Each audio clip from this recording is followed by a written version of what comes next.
అందరికీ నమస్కారం. ముఖ్యంగా జీవీకే హెల్త్ హబ్ యాజమాన్యానికి, డాక్టర్ శాస్త్రి గారికి, మిగతా వీళ్ళ టీంలో ఉన్న అందరికీ పేరు పేరున thank you very much. Movie artist association సభ్యులందరికీ ఫ్రీ హెల్త్ క్యాంప్ చేస్తున్నారు. ఈ హెల్త్ క్యాంప్ ఆల్మోస్ట్ ఒక 25,000 నుంచి 30,000 దాకా, if I'm not wrong, it's somewhere around that price you're giving free health camp for all of us ఈరోజు. అంతేనా? Comparatively master health checkup ఒక్కొక్కరికి అంతగా ఫ్రీగా చేస్తున్నారు. Thank you very much. I really appreciated. The facilities are phenomenal. Morning 7 గంటల నుంచి start అయింది. 400 మంది సభ్యులకి కొత్తగా స్టార్ట్ చేసిన జీవీకే హెల్త్ హబ్ ఇంత అద్భుతంగా చేస్తున్నారు. I'm really grateful for all of you, and I hope and pray this association continuous for a long time.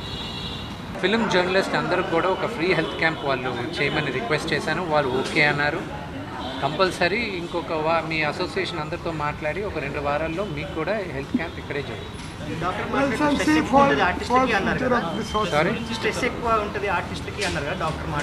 మావన్నీ నోట్లోకి వచ్చేసి ఉంటాయి, ప్రొడ్యూసర్లకు ఉంటాయి, అందరికీ ఉంటాయి. ఇప్పుడు ఏ యాక్టర్కి గ్యారంటీగా పని దొరుకుతుంది 365 రోజులు అనేది కష్టం. అతి తక్కువ మందికి ఉంటుంది పని. సో ఈ సినిమాలో నా పాత్ర బ్రహ్మాండంగా ఉంటే వచ్చే సినిమాలో నన్ను గుర్తించి మిగతా వాళ్ళు నాకు అవకాశం ఇస్తారన్న ఆశ ప్రతి ఒక్కరికి ఉంటుంది. ఆ స్ట్రెస్ ఉంటుంది. సార్ ప్రజెంట్ లడ్డు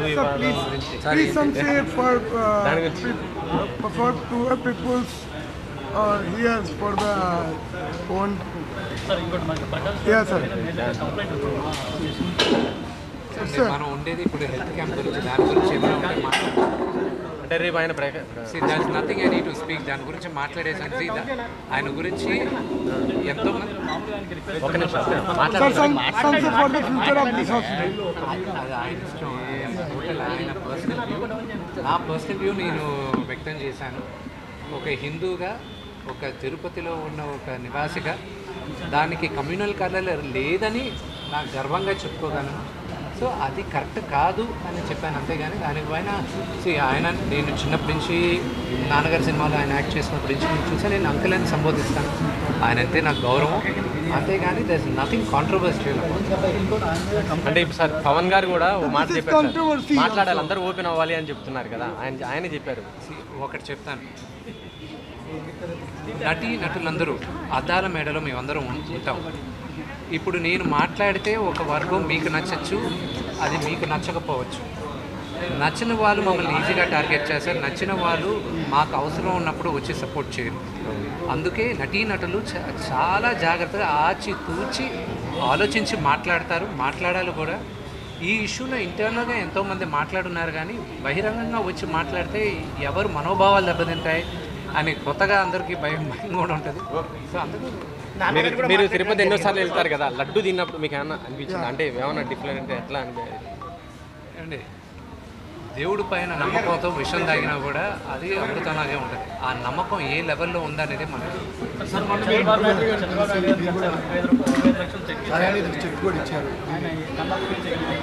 నేను కన్నప్ప గురించి మేము ఒక మేజర్ ఈవెంట్కి తీసుకొస్తున్నాం. ఆయన రిక్వెస్ట్ చేసాం రావాలని. ఇక్కడ శ్రీకాళహస్తిలోనే జరగాలి. ఎందుకంటే ఇంత భారీ బడ్జెట్ పెట్టి ఆ ఈశ్వరుడి పైన సినిమా తీస్తున్నాం, కన్నప్ప పైన సినిమా తీస్తున్నాం. భారతదేశం అంతా కన్నప్ప గురించి, శ్రీకాళహస్తి మహత్యం గురించి తెలియాలన్న ఉద్దేశంతో ఆయన కూడా వస్తే బాగుంటుంది, మన తెలుగు వాళ్ళ ఘనకీర్తితో కూడా చెప్పాలి అన్న ఉద్దేశంతో సినిమా చేస్తున్నాం. ఎప్పుడు ఉంటుంది సార్? ఎప్పుడు అనుకుంటారు? మేము కూడా దానికోసం వెయిటింగ్. బ్రహ్మాండంగా ఉందండి ఆయన దగ్గర ఉన్న స్పందన. Family friends, family relatives and మిగతా క్వశ్చన్స్ అని దీని గురించి మీరు నాన్నగారిని అడగండి. సార్ జానీ మాస్టర్ వివాదం మీ దగ్గరకు వచ్చిందా? ఇప్పుడు మా ఉంది కదా నిన్న ఎందుకు నన్ను ఎందుకు కాంట్రవర్సీ కాదు, మీరు మా ప్రెసిడెంట్ ఆల్రెడీ ఓవర్, దాని గురించి